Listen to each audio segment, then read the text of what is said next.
Hey beautiful people, welcome back to my channel. So we're going to be doing the BoxyLuxe for September 2019. I am going to be unboxing it and then I will be trying it on by creating the Scarecrow makeup look. I figure it's Halloweenish, and it will show you what you can do with this box. So first up we have this IGK Mistress Hydrating Balm. It's a leave-in conditioning balm that won't weigh your hair down. It does have coconut oil in it, so I'm not 100% sure I'm going to be trying it because I am allergic to coconut. Sutra clipless curling iron with cool tip, and this is a 32mm curling iron. I did use this today. Dr. Brandt Hydrating by Biotic Recovery Sleeping Mask. This is what the sleeping mask looks like. It has this like a light tint. A little bit too much came out of it. The Sunday Riley Brightening Enzyme Water Cream. It's supposed to brighten and moisturize. Oops, I did end up getting this all over the box trying to open it. It does smell pretty nice and it absorbs in the skin pretty quickly. Hank and Henry Blickity Black Eyeliner, and this vegan eyeliner is long wearing, transfer resistant, and it's supposed to be good for people with hooded eyes. Stila Stay All Day liquid lipstick, and I got mine in Patina Shimmer. It's like this pinky shimmery shade. It's Tarte Park Avenue Princess palette. It has the lighter shades for like setting your face and then the darker shades for contouring and bronzing. And last we have the Violet Voss Essential Eyeshadow Palette, and that's the first row swatch, the cream, sand, terracotta, gold, and emerald. The second row is pink, dusty rose, plumberry, cinnamon, and black. I think this is a very fall colored palette, would be great for any fall colored looks. Brings my value of my box to $327. Alright, let's go into the try-on portion so you can check out and see what it would look like to the Scarecrow. So first I just start off with my foundation like normal.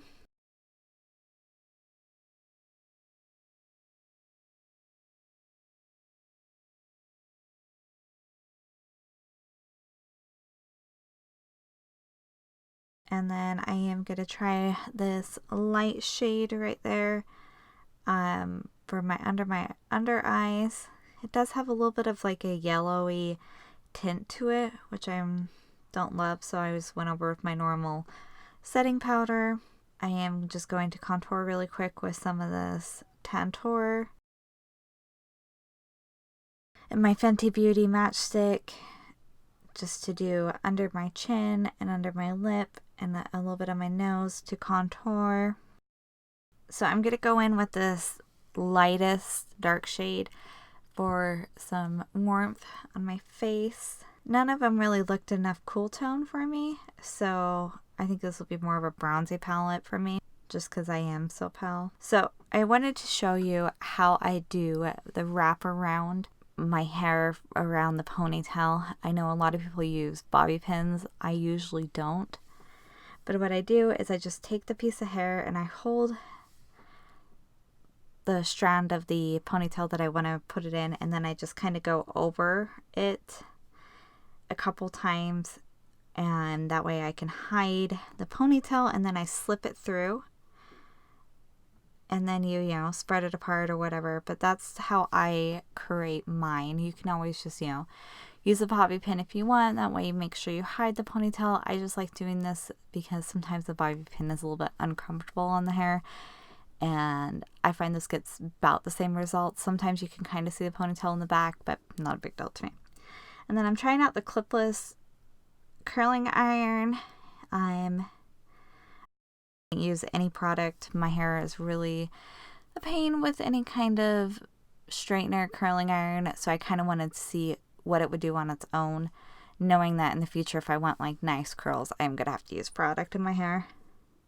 I did find out what works the best for me is, instead of pulling my hair away from the curling iron, if I just slide the curling iron down and out, it kind of kept the curl a little bit better. So that's what I ended up doing towards the end of curling my hair. And then I spray some of this Living Proof that I got in my last BoxyLuxe. So I'm going to go and warm up my cheeks with some blush.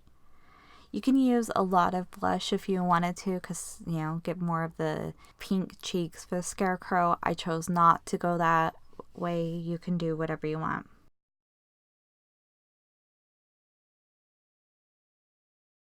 And then for my eyes, I'm just using the Jeffree Star C0 for my base. And then I hurry up and set it with just some setting powder.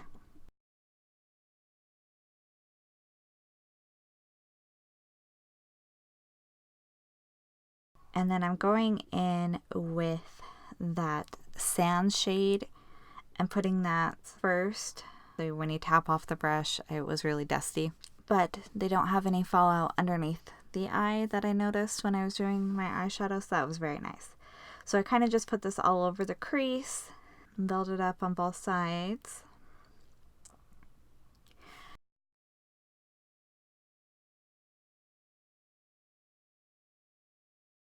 And then I wanted the terracotta to be the main orange that you saw, so I put this on over it and make this one very bright and just, you know, blend it out so they work together.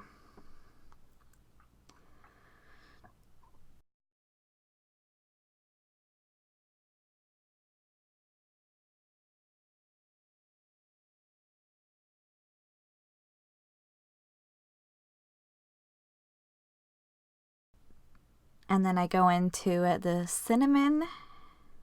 And at first I tried a really fluffy brush and I didn't like that because I wanted it more dense. So then I go in with this more dense brush and put this in my corner and kind of just brush it through the crease, but doing most of the color on the outer edges. Clean a brush and just kind of blending all that out, and then I take that brush and I dip it into that terracotta just so I can get it nice and blended.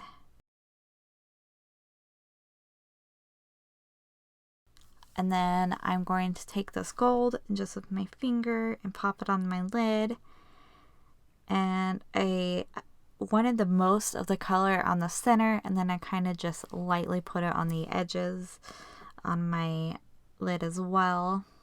And then blend it together. And then I'm going to take this black shade and I'm just going to lightly put this at the edges, just with a very light hand, and kind of basically kind of like smoke it out. All I'm doing is darkening up the edges a little bit. I wanted a very like wheat colored look, so I wanted more oranges and browns with a little bit of yellow. So I'm just going to take this flat shader brush, this really small one, and I'm going to go dip into that terracotta, and I'm going to use that on my lower lash line.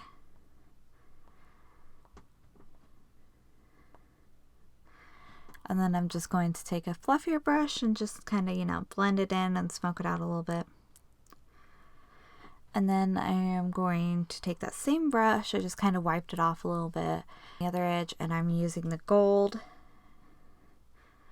And I'm going to use that on the inner corner to about almost halfway. So I felt like I went too far down on my eyeshadow, so I just took a clean brush and I just took some setting powder and kind of just blended those lines together so that way it's not so harsh. All the spots that I didn't want it. And then I lined my lip with this Hudabeauty lip liner, the Trophy Wife.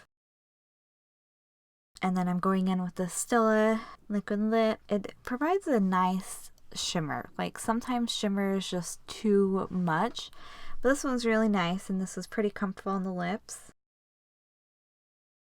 Then I'll take this Hank & Henry eyeliner. That's what the tip looks like. It is a brush tip and it's very, very fine. So it's a very fine tip, and so it's nice to getting into your like inner corner and making a thin line. You can do with thick lines, thin lines, just depends on how much pressure you put in. but the brush tip is a little bit harder to use than a felt tip. I actually really enjoyed it. I did enjoy the fact that most of the time with eyeliner, if I move my eye at all before it's dry, it transfers into another place. That's what was really good with this eyeliner. I'm actually going to have to use it more. So far, I'm really liking it. And then we just put some mascara on. You can finish this off with some lashes if you wanted. I didn't want to, just because I didn't want to go through putting them on when I was just doing this look for the video. It's not like I was going out for Halloween. Halloween, I probably would wear lashes with it. And then I'm going to use this Ofra Madison Miller highlight, which will be a different video. But I really think this is such a pretty highlight, so I wanted to use it today for this one.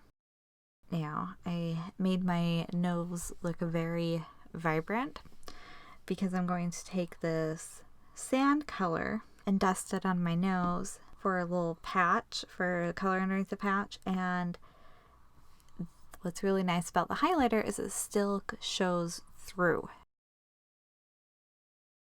So, you know, with the Scarecrow, I didn't do everything perfectly lined up, perfectly square, because I figured patches and stuff would look kind of better if you did not square and not perfect, different size lines. So that's why I did my square on my nose. I kind of made it a little like almost triangle, but not quite. And what I like to do with the lines is you go in, you make the bigger lines first, and then you go in and fill like little tiny lines in between those. And it just kind of makes it look a little bit more realistic. And then I did the lines for the mouth, and I wanted it to be not even. So if I was going to be doing like a sugar skull or anything, I probably would have done like, try to make the same shape on both sides. But I felt like a Scarecrow would be kind of uneven because someone's probably stitching this by hand. It's not going to be perfect. So I did do different types of lines on both sides of the lip, and then I just, did the same technique of, making the big lines and then all around the lip. And again, I didn't do exactly even stitches. I, made them kind of slanted, different angles. It really depends on how much perfection you want to be. If you want to have it look perfectly straight, then do straight lines. You can use a side of a piece of paper to get those perfectly straight lines. Or if you wanted it to look more messy, then just freehand it so it's not straight.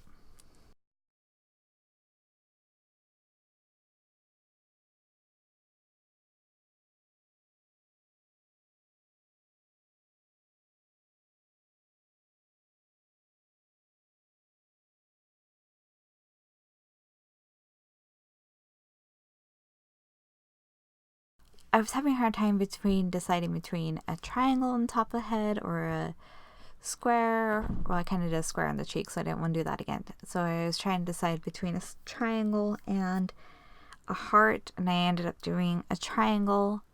You can do whatever you want, whatever kind of shapes you want that are patchy looking.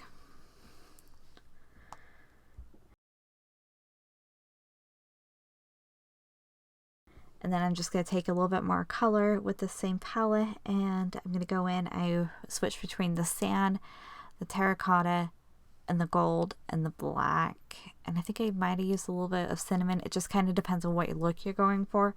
It ended up looking more black because over the top of it, I ended up going in with more of the black, just lightly did it because I figured, outside a little dirty, look a little darker. It just depends on how you want it to look. You can do whatever shades you want.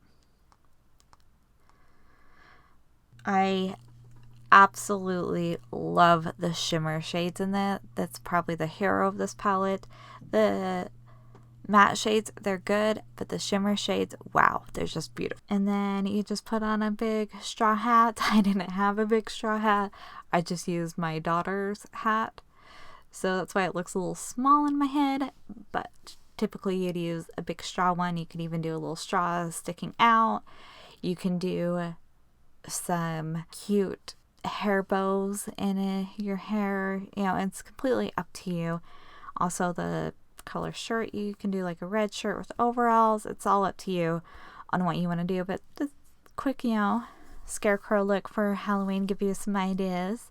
It also gives you some ideas of how you could use this palette if you wanted to. I am going to start for the next, you know, a little over a month up until Halloween, show you different looks. I am going to try and use products that I get in any boxes, as well as products I already have. So then that way, if you do get the boxes, you don't have to go out and get new products, or you can just kind of use the same kind of shades. You don't have to exactly have the same kind of products. So there we go.